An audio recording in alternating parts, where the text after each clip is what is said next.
Hi everyone, my name is Dr. Kathleen Carter Bell and I am a professional oboist and college professor.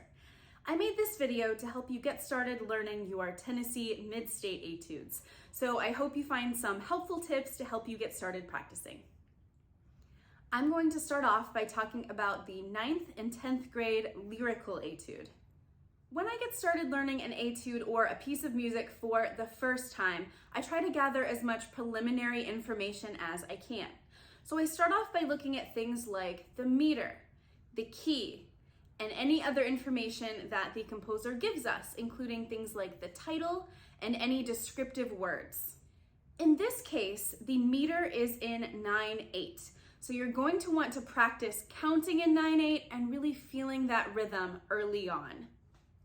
We call 9/8 a compound meter, which means that instead of dividing the big beats into 2, like we typically do in a 4/4 meter, like 1 and 2 and 3 and 4 and, we're gonna divide each one of the big beats into 3 little beats. 1, 2, 3, 2, 2, 3, 3, 2, 3.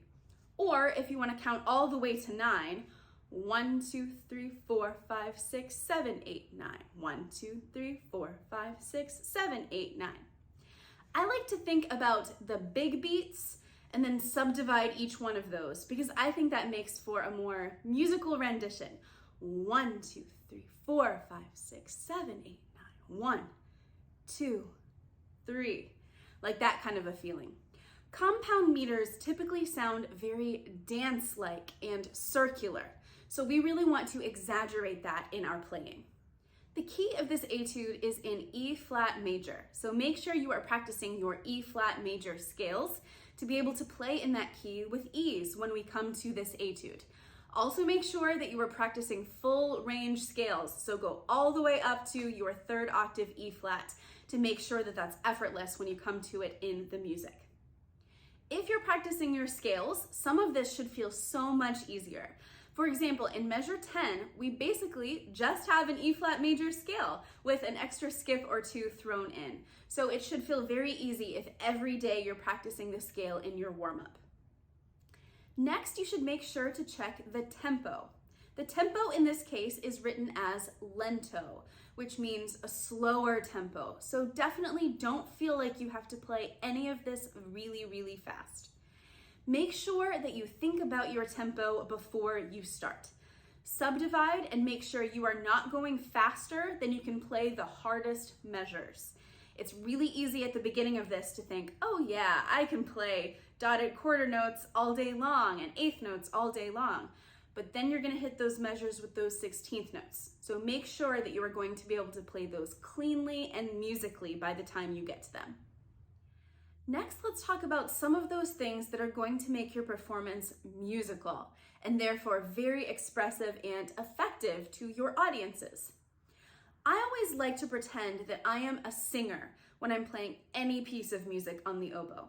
There is so much that we can learn from singers in terms of making our music sound natural and beautiful. Singers don't have this object in front of them that they have to convey their music through. It's their bodies.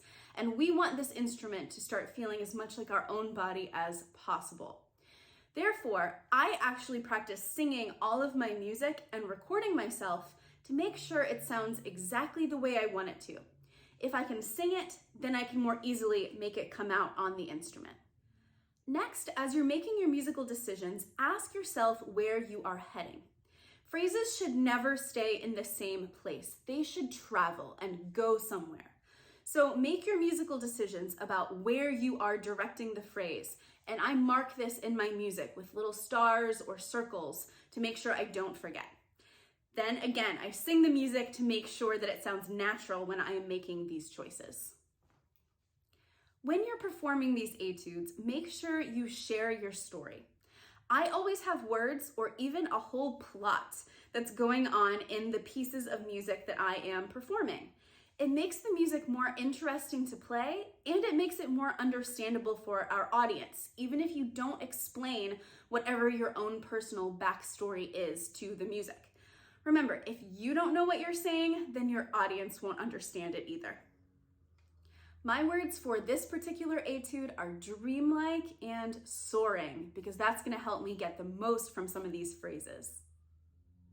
Identify any patterns that you already know. So if you recognize a scale or arpeggio, it is just going to make it that much easier to learn how to play it in this particular piece of music. In bar 3, we have a turn in the music that is indicated by that little swirly symbol. To play this, you start on the original note, in this case an F, you go up to the note above it, then return to the original note, dip below it, and then return to the final original note, which is an F. So in this case, you're going to play F, G, F, E flat, F. Whenever you are playing a turn, try to make it sound as musical as everything else. So it should be smooth, and I try to make sure to reach up to the upper note and down to the lower note, which gives it the best shape. There are a couple of trills that we're going to come across in this etude. They are going to start on F and go to G. Now for this, I often see students moving all of these fingers, but you don't need to. You can just move these two or even just this one finger in order to make that easier and cleaner whenever you're trilling.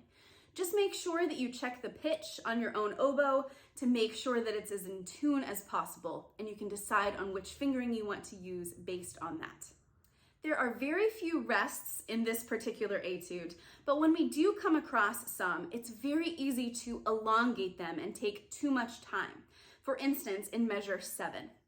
Make sure that you practice with a metronome to keep moving through those rests, or else we mess up the pulse. When you're getting started practicing this etude, make sure that you use a metronome. A metronome is going to help you spot those places where your rhythm isn't quite locked in or your pulse is messed up when you breathe.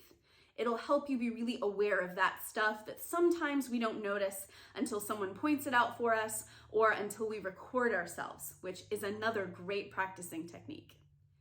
If there are small parts that you need to work on, for example, a few beats at a time that are not clean, practice only those beats by themselves. It's really easy to fall into this habit of just playing over and over again the entire etude. But in order to really master it, you need to practice it in small chunks. So only play those couple beats at a time that are giving you any kind of trouble, and be disciplined. Don't go past that point that you identify as your stopping place. Practice that over and over again with a metronome. And I mess with the rhythm at times. I play in a bunch of different rhythms in order to smooth my fingers out, and ultimately this will help me play it up to tempo when it comes time for that. Remember to get a breathing plan. Oboists forget that we need to breathe out just as much as we need to breathe in, and especially in an etude that requires as much continuous playing as this one does. We need a plan to make sure that we mentally can get from one breath to another without panicking. Finally, remember, mark whatever you need in your part. It is for you. And the last thing you want is to get into your audition and forget all of that great phrasing work, all of your breathing plan, all that good stuff that you identified. So feel free to write whatever you need so that you don't forget it. Good luck and happy practicing.